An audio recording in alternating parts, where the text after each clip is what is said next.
Okay, so remember my neighbor's vintage 1965 Carrier side discharge unit? Well, has since been replaced with this new Carrier Comfort.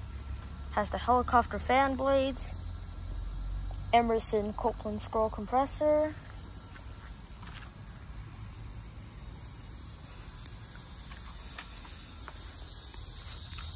and this unit actually has a new datasheet style. This datasheet looks more like the ones you see on the Carrier, Bryant Sentries, and the Payne units. It's a 2022 3-ton. I don't think it has been running.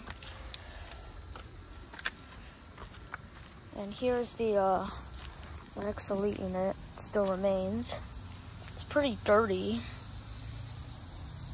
I think the compressor is hidden in that compartment back there. It's a 2-ton from 2001, if you remember correctly. This one hasn't been running either.